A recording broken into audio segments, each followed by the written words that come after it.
या विश्वातील अनेक धर्मांच्या उदयापूर्वीच भारतीय उपखंडात एक धर्म भरभराटीला आला आणि आज तागायत त्याची अविरत वाटचाल सुरू आहे. तो म्हणजे तुम्हा आम्हा सर्वांचाच सनातन धर्म, ज्याला आपण प्रेमाने हिंदू धर्म म्हणतो.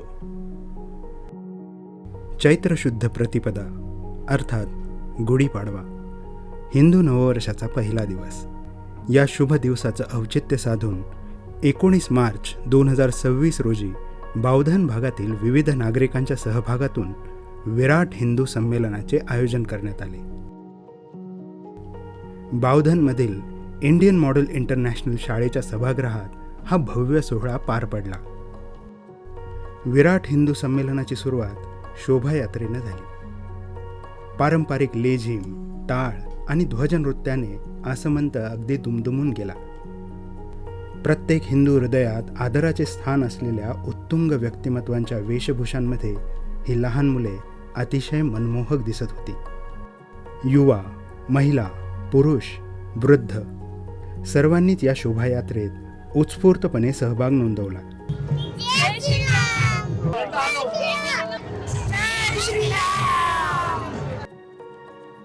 मातृशक्तीकरिता चैत्रातील हळदी कुंकूचे आयोजन करण्यात आले.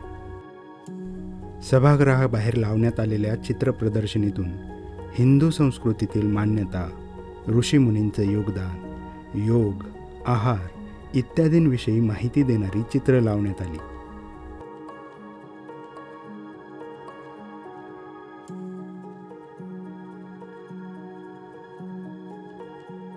सर्वप्रथम भारत मातेच्या प्रतिमेला वंदन करून दीप प्रज्वलन करण्यात आले. आमचे भाग्य एवढंच आहे की आम्हाला ही जी वास्तू आहे ती या चांगल्या कामासाठी उपलब्ध करून देता आली, त्याबद्दल सर्वप्रथम सर्व आयोजकांचे आभार. हिंदू संस्कृतीचे संवर्धन आणि पुनरुज्जीवन यात युगपुरुषांचे योगदान या विषयावर संहितेच्या आधारे समूहगान, लघुनाट्य आणि स्वगत यांचे सादरीकरण झाले. बावधनमधील विविध सोसायटीतील नागरिकांनी एकत्र येऊन या युगपुरुषांच्या योगदानाचे सादरीकरण केले. ये कार्यक्रम किसी एक युग की कथा नहीं है, यह उस अदृश्य सूत्र की कथा है जो युगों युगों से इस सभ्यता को जोड़ता आया है.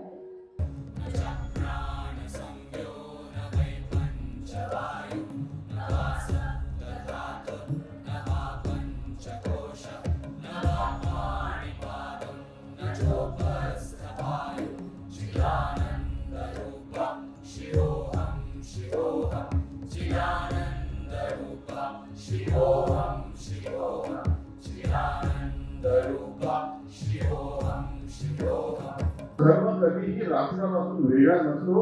राष्ट्र म्हणजे एक सामूहिक जीवन पद्धती आणि त्या जीवन पद्धतीला आधार देणारा नैतिक, सांस्कृतिक, बौद्धिक पाया म्हणजे धर्म. प्रतिपालभूमि भारत को हमारे चहुँ को हमारे भजन प्रेरणा जान को साहिल को साथ भयो, द्वार को दवार भयो, हर को कृपाल भयो, हर के विधान को वीर रस ख्याल शिव राय भुव पालतुव, हाथ को विशाल भयो, भूषण बखान को तेरो करवार भयो, दखन की ढाल भयो, हिंद को दीवार भयो, काल तुरकान को ही हे शिवाजी राजा तुझी आपली पृथ्वी तुझ्या हातात धरलेली आहे. तू चारही दिशा तुझ्या धर्माचा अंमल प्रस्थापित केलायस. दुष्टांचा तू नाश करतोस आणि सर्व जे काय आहे तू आज हिंदुस्थानची ढाल बनून, तुझी तलवार ही हिंदुस्थानाची ढाल बनून राहिलेली आहे. हिंदूंचं ती रक्षण करत आहे आणि दुष्टांचं ती संहार करत आहे.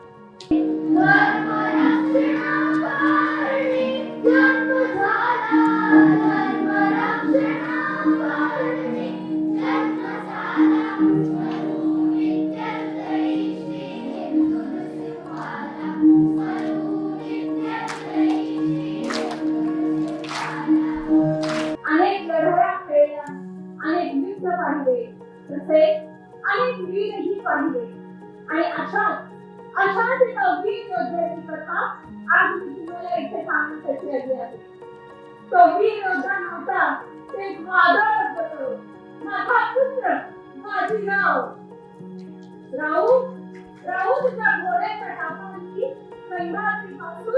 लढ्यापर्यंत काय कधीही हरवली होती. सारे जग जरी आम्हाला द्वेष करू लागले किंवा साऱ्या जगाचा जरी आम्हाला द्वेष करावा लागला तरी सिंधूचा संबंध आम्ही सोडणार नाही, कदापि सोडणार नाही. जो एक जरी हिंदू जिवंत आहे तो सिंधूस विसरणे शक्य नाही. भारतीय संस्कृतीतील प्राचीन नृत्यकलांचे आविष्कार या मुलींनी अत्यंत सुंदर पद्धतीने सादर केले.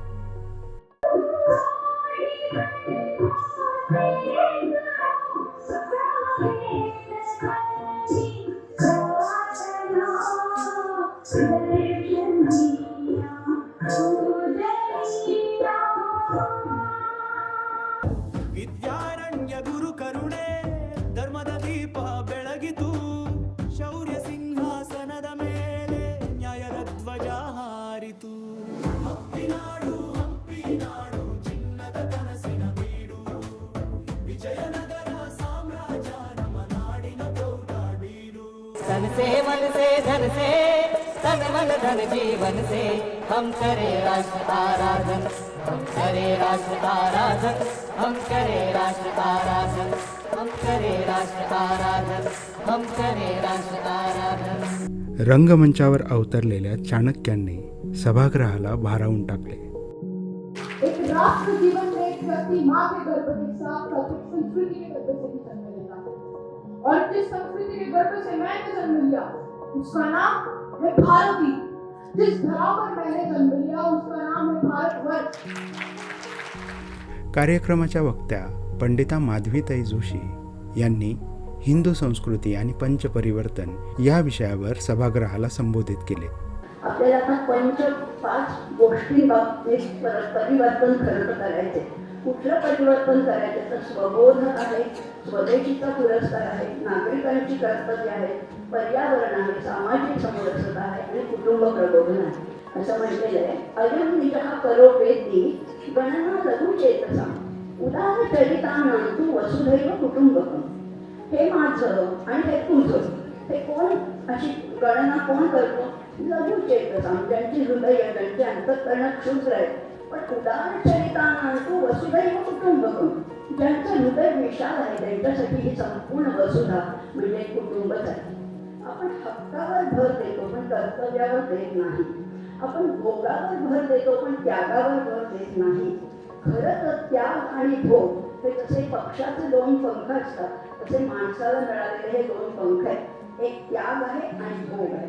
काहीतरी सॅक्रिफाईस केल्याशिवाय तुम्हाला खरं तर काही मिळत नाही. सर्वजण ज्यांना ऐकायला उत्सुक होते असे सुनीलजी देवधर यांनी आपले विचार मांडायला सुरुवात केली. डॉक्टर केशव बळीराम हेडगेवार एका बैठकीत बसले होते नागपूरमध्ये. आता कोणीतरी म्हणाला, कोण म्हणतंय हिंदू राष्ट्र आहे? होय, मी केशव बळीराम हेडगेवार म्हणतो हे हिंदू राष्ट्र आहे. आणि म्हणून डॉक्टर हेडगेवारांनी सांगितलं, आपला पवित्र हिंदू धर्म, हिंदू संस्कृती आणि हिंदू समाज याचं संरक्षण करून हिंदू राष्ट्राला स्वतंत्र करण्यासाठी मी राष्ट्रीय स्वयंसेवक संघाची स्थापना करतोय. मला सगळ्या हिंदू समाजाला जागृत करायचंय. मी ते कसं करणार? त्यासाठी मला कार्यकर्ते पाहिजेत ना. मग ते कार्यकर्ते निर्माण कुठनं होणार? म्हणून त्यांनी एक अभिनव कार्यपद्धती शोधून काढली. आणि ती अभिनव कार्यपद्धती होती दैनंदिन शाखा. तुम्ही रोज एकत्र या. त्यावेळेला मैदानाचं क्रेज होतं, मुलं मैदानावर जायची. मैदानावरती संघाची शाखा चालू झाली. त्याच्यामध्ये गणवेश आणला की आपण सगळे समान होत. 1925 मध्ये संघ स्थापन केला. 1940 मध्ये ते गेले आणि त्या 15 वर्षामध्ये त्यांनी राष्ट्रीय स्वयंसेवक संघाला अखिल भारतीय स्वरूप दिलं. म्हणजे आज याच्यामध्ये तुमच्या मनामध्ये कुठलाही किंतु परंतु असण्याचं काही कारणच नाही की या जगामध्ये आज हिंदू जागृत झालेला आहे. जगामध्ये आज हिंदूंमध्ये हिंदू म्हणून चेतना निर्माण झालेली आहे. नरेंद्र मोदी पंतप्रधान झाल्यानंतर भारत स्वतःच्या तंत्रांनी वागायला लागला आणि भारत म्हणून भारताला जागृत करण्याचं काम केलेलं आहे. याचं कारण नरेंद्र मोदींची जडणघडण संघाच्या शाखेतनं झाली. त्यांच्या डोळ्यासमोर विशाल लक्ष देण्याचं काम कोणी केलंय? संघाच्या शाखेने केलंय, संघाने केलंय. किती दशकं लागली हे व्हायला. म्हणून नरेंद्र मोदी नेहमी म्हणतात की 5 पिढियां जब खप गई तब आज ये दिन देखने को मिल गए. प्रचंड त्याग केलाय कार्यकर्त्यांनी, जेलमध्ये गेलेले. हे सगळं करत असताना गोहत्या बंदीसाठी देशव्यापी प्रचंड सिग्नेचर कॅम्पेनिंग संघांनी केलेलं आहे. आणि मीनाक्षीपुरम मध्ये धर्मांतरण अचानक असं लक्षात आलं, हजारांच्या संख्येने हिंदू मुसलमान झाले. ही बातमी सगळ्या देशाला शॉक देणारी होती. आणि म्हणून गंगा यात्रा काढून सगळ्या देशामध्ये हिंदुत्वाची जागृती निर्माण केली. आणि त्याच्यामध्ये इंदिरा गांधींनी आणीबाणी लादली स्वतःची खुर्ची टिकवून ठेवण्यासाठी. त्यावेळेला राष्ट्रीय स्वयंसेवक संघाच्या लोकांनी एक तेजस्वी आंदोलन या देशामध्ये लोकशाही टिकून राहावी यासाठी केलेलं आहे. हजारो स्वयंसेवक तुरुंगात गेलेले सत्याग्रह करून. आणि इंदिरा गांधींची ती आणीबाणी तिला मागे घ्यावी लागली, तिची सत्ता उलथून पडली. आणि त्या ठिकाणी जनता पार्टीचं सरकार आलं, ते दुर्दैवाने टिकू शकलं नाही. त्याची शक्ल झाली, त्याच्यातनं भारतीय जनता पार्टीची निर्मिती झाली, आपल्या सगळ्यांना माहिती आहे. बाळासाहेब देवरस एकदा अयोध्येमध्ये गेले होते आणि संध्याकाळी स्वयंसेवकांबरोबर चहा पीत बसले होते, गप्पा मारत बसले होते. त्यांनी सहज प्रश्न विचारला, प्रभू रामचंद्र कुठे आहे? त्या कोणीतरी अयोध्येच्या माणसाने सांगितले ते तुरुंगात आहे.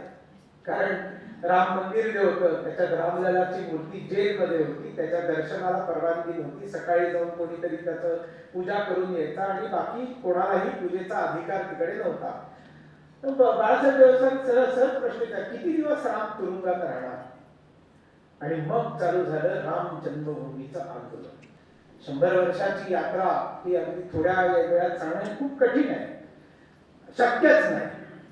पण त्याच्यामुळे मी अगदी थोडक्यात हा आढावा घेतला की कशा विविध संस्था स्थापन झाल्या, त्यांनी काय काय केलं आणि कशा पद्धतीने आज भारतामध्ये 100 वर्षानंतर संघाने शताब्दी साजरी करत असताना हे हिंदू संमेलन घ्यायला सांगितलं. सगळ्या एक एक वस्तीमध्ये हिंदूंनी एकत्र यावं.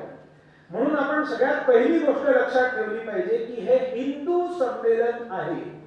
आणि इकडनं जाताना एक गोष्ट नॉन कॉम्प्रोमाइजिंग हिंदुत्व घेऊन जा. आम्हाला अभिमान आहे की आम्ही हिंदू आहोत आणि ते मुखरपणे बोलायला अजिबात कोणाची चाड बाळगायची गरज नाही. We are proud that we are Hindu. आणि 2 मिनिटं शेवटची समरसतेसाठी घेतो. जाती पाती सोडून द्या आणि सगळ्यांची प्रेम करा. हाय राईस सोसायटीत राहणारे तुम्ही लोक आहात. मी एक लहानसा कार्यक्रम सांगतो, बघा तुम्ही करू शकणार. एखाद्या झोपडपट्टीतल्या एका कुटुंबाशी जाऊन प्रामाणिकपणे मैत्री करायची आणि त्या कुटुंबाला आपल्या घरी सणाला जेवायला बोलवायचं. जात नाही बघायची. आणि हिंदूला बोलवायचं, फक्त हिंदूला बोलवायचं. All Hindus are one and we will work for the Hindus. त्यांना घरी मिळतं. आणि मग स्वाभाविक म्हणतील आमच्या घरी तुम्ही मग जायचं. ड्रायव्हरला नावाने बोलवा, माळ्याला नावाने बोलवा. त्यांच्यामध्ये कधीतरी वॉचमनला नावाने, रामप्रसादजी कैसे हो, खाला खाली या. एखादा चांगला पदार्थ बनवला असेल तर आपण वॉचमनला देऊ शकतो ना. शिळा नाही, साधा. आणि इथे महिला सगळ्या घोषणा देतील, पुरुष कोणी घोषणा देणार नाही. मला फक्त महिलांचा आवाज ऐकायचा आहे, तुमच्यामध्ये ताकद मला बघायची आहे. बोला भारत माता की वंदे वंदे. सुनीलजींच्या उद्बोधक आणि प्रेरणादायी भाषणानंतर कार्यक्रमाची सांगता वंदे मातरमच्या सामूहिक गायनाने झाली. आता हे सूर फक्त गळ्यातूनच नाही तर अंतःकरणातून बाहेर पडत होते.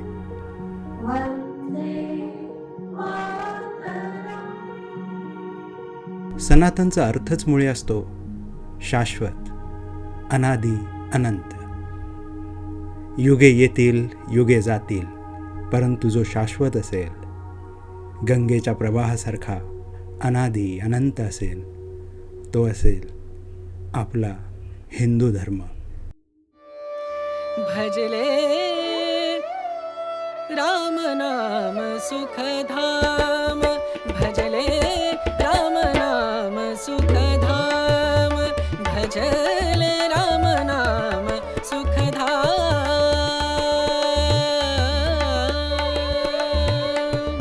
तेरा पूरन